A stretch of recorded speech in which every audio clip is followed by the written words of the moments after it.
A late-model racing legend hadn't competed full-time in 5 years. Most people thought his career was done. Then one phone call from Dale Earnhardt Jr. changed everything. And what happened next at Martinsville Speedway is a story nobody saw coming. To understand why this race meant so much, you need to know who Lee Pulliam actually is. Because if you only follow the top levels of NASCAR, you might not know his name. But in the world of late-model stock car racing the short tracks, the local bullring's Lee Pulliam is a legend. He won 4 NASCAR national championships at the local level. He won the Valley Star Credit Union 300 at Martinsville twice. That race is basically the Daytona 500 of late-model racing. He also had several heartbreaking runner-up finishes in that same event. The man knew how to race at Martinsville. But here's the thing. Talent alone doesn't always get you to the top in NASCAR. Back in 2014, Pulliam had his first real shot at the big time. A team owner named Shige Hattori signed him to race in the K&N Pro Series East. Things started great. He had 2 top 5 finishes early on. There were even plans to put him in a nationwide series car, what we now call the O'Reilly Series. But then, everything fell apart at Bristol. His spotter didn't warn him about a car spinning ahead. Pulliam slammed into it at full speed and destroyed his only good car. The backup they gave him was an old steel body car, while everyone else had newer stuff. He didn't stand a chance. The team let him go. And that nationwide ride? It went to Ross Chastain instead. Pulliam has said that moment kept him up at night for years.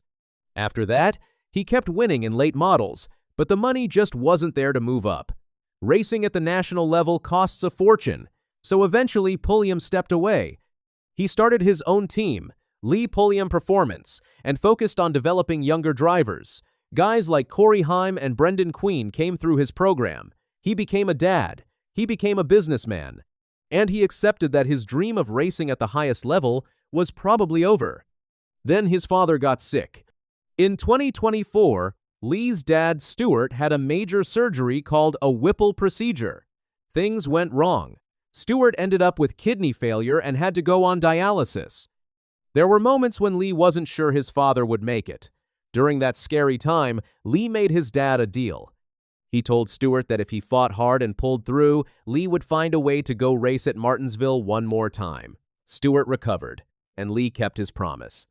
He went back to Martinsville for the Valley Star Credit Union 300 inches, 2024. He finished 13th. Not bad after years away, but not good enough for a guy like Pulliam.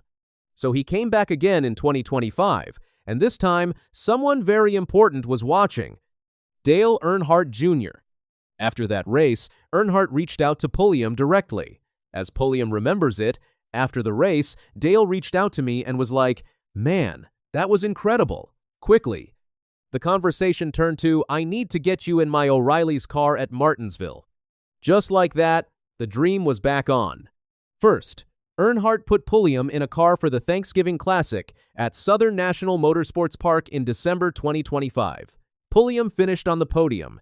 Then came the big announcement. In February 2026, Pulliam would drive the number 9 JR Motorsports Chevrolet in the NFPA, 250 at Martinsville.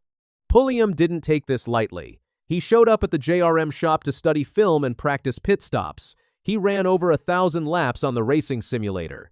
He got into the best shape of his life, working out with a trainer, losing weight, and adding muscle. He even won a late-model race at South Boston Speedway just weeks before the big debut. His teammate, Justin Allgaier, the championship leader, had nothing but good things to say. If you like late-model racing, you know who Lee Pulliam is. This is going to be really special. I have no doubt he's going to be successful. Race weekend arrived. On Friday, Pulliam went out for practice and put the number 9 Chevy at the top of the speed chart.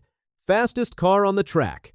Saturday qualifying got rained out, so the starting order was set by other rules. Pulliam would start 12th. The man even sold out of his commemorative t-shirts over the weekend. On race day, Earnhardt Jr. himself sat on the pit box, coaching Pulliam over the radio. The first stage was quiet for Pulliam. He finished 20th, just getting a feel for the heavier car. Then in stage 2, trouble hit on pit road. A tire got loose during a stop, and Pulliam was penalized for an uncontrolled tire. He got sent all the way to the back of the field. He asked his crew chief, Philip Bell, if it was his fault. Bell told him it wasn't. And this is where the story gets wild. Despite starting from the back, Pulliam used an aggressive pit strategy to climb through the field. By lap 184, he was leading the race. The late model legend was out front in a NASCAR National Series event. He held that lead through multiple restarts, running on older tires than most of the guys chasing him. He led 40 laps total, second only to the eventual winner Allgaier. With about 25 laps to go, the broadcast caught Earnhardt on the pit box, and he was a ball of nerves. "I'm not surprised," he said. "The guy's got more racecraft than a lot of these guys in the field. He's done a great job today." But Martinsville, being Martinsville, things got complicated. On a restart, Pulliam lost the lead to Allgaier, who got around him on the outside. Pulliam was frustrated and apologized on the radio. Earnhardt jumped right in with a pep talk, reminding him, "Damn, dude, you're running second." Another caution came out. Another restart. Pulliam was on the front row again, to the outside of Allgaier. He had one more chance to take the lead back. And then it happened. Pulliam missed a shift second to third gear, and his car bogged down right at the worst possible moment. The entire outside lane stacked up behind him like a chain reaction. Cars slammed into each other one after another. 19 cars were involved. The red flag came out. Cleanup took 26 minutes. JRM teammate Carson Quapil's day was over. Nearly half the field was destroyed. Pulliam was crushed on the radio, but Earnhardt told him to keep his head in the game, and somehow, Pulliam's car survived the wreck with only minor damage. He got hit in the back bumper but kept going.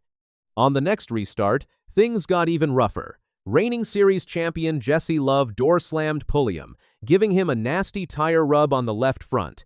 His car was smoking, but the tire rub worked itself out just enough for him to keep racing. Multiple cautions followed in the final laps. Allgaier held on to win, and the race actually ended under caution when Raja Karuth spun on the last lap. When everything was settled, Lee Pulliam, the 37-year-old late-model driver, in his very first O'Reilly Series race, finished fifth.